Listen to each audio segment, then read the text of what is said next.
SBA Publications.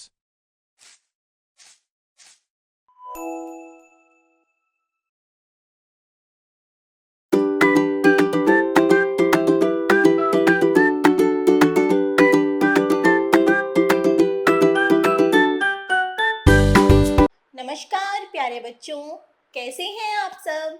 मैं उम्मीद करती हूँ आप सब बहुत अच्छे होंगे। प्यारे बच्चों, आज हम पढ़ेंगे पाठ 11 जिसका नाम है व्हेल।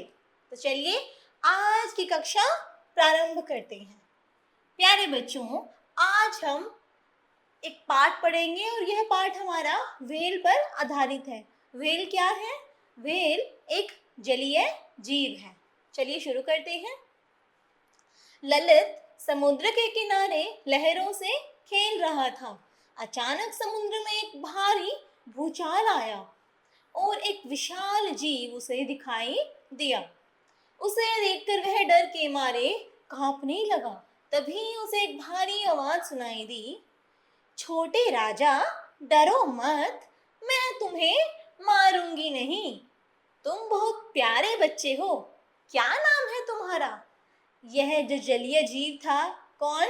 व्हेल। यह व्हेल इस बालक से पूछने लगी कि तुम्हारा नाम क्या है और तुम मुझे देखकर डरो नहीं, मैं तुम्हें कुछ भी नहीं करूंगी। यह सुनकर ललित की जान में जान आई। वह बोला, मेरा नाम ललित है, तुम कौन हो?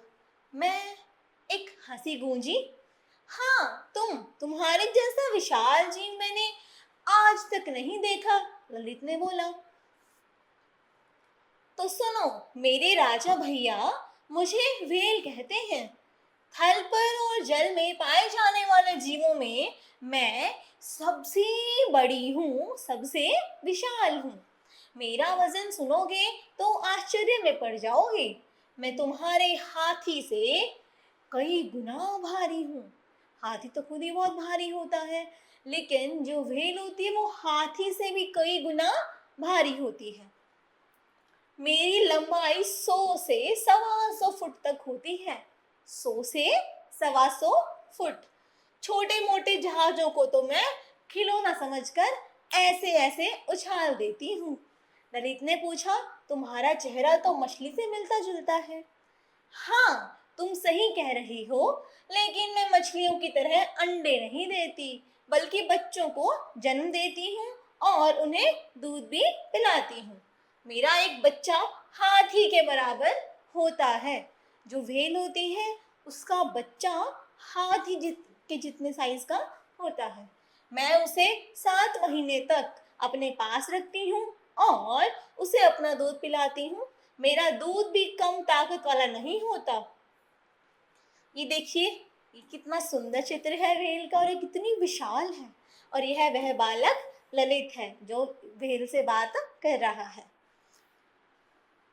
अब ये कहती है उसमें बहुत चिकनाई होती है।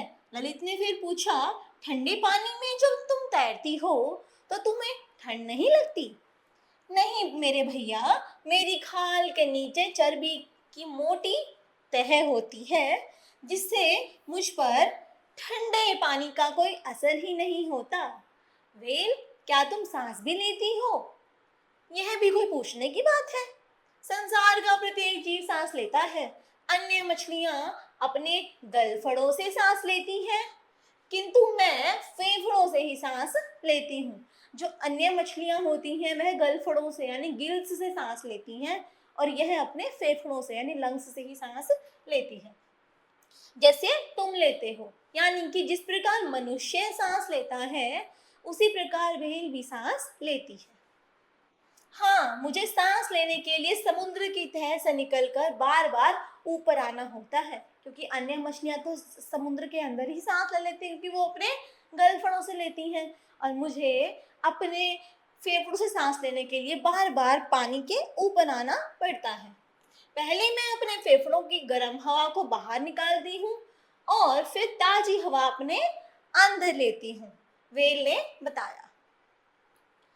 इतने में बालक कहता है, अरे हाँ, तुम्हारे शरीर से पानी का फव्वारा क्यों निकल रहा है?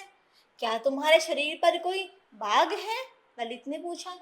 नहीं बाबा, यह बाघ का फव्वारा नहीं है। जब मैं गर्म हवा अपने शरीर से बाहर निकालती हूँ तब यह पानी का फव्वारा अपने आप निकलता है। मुसीबत यह है कि इस फव्वारे को देखकर ही शिकारी लोग अंदाजा लगा लेते हैं कि मैं यहाँ पर घूम रही हूँ। तुम भोजन में क्या और कितना खाती हो? ललित ने पूछा।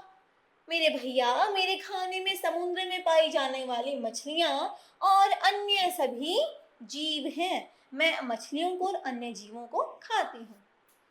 मैं मनों में नहीं, तनों में खाती हूँ। मतलब कि मेरी खुराक बहुत ज्यादा है क्योंकि मैं सबसे विशाल हूँ, ऐसा व्हेल ने कहा। मेरा मुख्य भोजन छोटी बड़ी मछलियाँ हैं। जब भी भूख सताती है मैं अपना मुंह खोलकर समुद्र के जल से घूंट भर लेती हूँ। मेरे घूंट में समुद्र में पलने वाली कई प्रकार की मछलियाँ और अन्य जीव जंतु आ जाते हैं। जब वह पानी पीती है तब भी उसके मुंह के अंदर बहुत सारे जीव चले जाते हैं। इनको मैं हजम कर जाती हूँ। जानते हो, मैं रोजाना लगभग 1 टन मछलियाँ निगल जाती हूँ। 1 टन मछलियाँ। और हाँ, एक बात और सुन लो, मैं लगभग 1000 मीटर यानी 1 किलोमीटर गहराई तक डुबकी मारती हूँ। समझे? ऐसा वह ललित को कहती है। तुम तो सचमुच बहुत ताकतवर हो। वेल, क्या तुम कभी घूमने भी जाती हो? अरे, मैं तो दुनिया भर के समुद्रों में घूमती रहती हूँ। अच्छा ललित, आज इतना ही, फिर कभी मुलाकात होगी। ऐसा कहकर व्हेल पानी के अंदर वापस चली जाती है और इस प्रकार ललित और व्हेल के बीच में वार्तालाप हुआ। आइए अब पढ़ते हैं शब्दार्थ। अचानक, अचानक यानी एकाएक, विशाल, आकार प्रकार में बड़ा, चिकनाई, स्निग्धता। क्या होता चिकनाई? स्निग्धता। ओके। और चर्बी यानी शरीर में व्याप्त गाढ़ा लसीला पदार्थ। असर, प्रभाव, हजम करना, पचाना, निगलना, बिना चबाए गले के अंदर उतार लेना। डुबकी मारना, गोता लगाना। और मुलाकात यानी कि भेंट करना। अब है भूचाल। भूचाल यानी कि भूकंप। थल, जल रहित भूमि, खाल, चमड़ा, गलफड़, मछलियों की सांस लेने का अंग। रोजाना, प्रतिदिन और ताकतवर, शक्तिशाली। प्यारे बच्चों, आइए अब आगे देखते हैं। प्यारे बच्चों, आगे आपका अभ्यास कार्य दिया गया है और यह सारा अभ्यास कार्य जो हमने भी पाठ पढ़ा है इसी पर आधारित है। इस अभ्यास कार्य को आप स्वयं करने का प्रयास करें। प्यारे बच्चों, आज की आपकी कक्षा यहीं समाप्त होती है। मिलते हैं अगली कक्षा में एक नए विषय के साथ। आज के लिए इतना ही। धन्यवाद।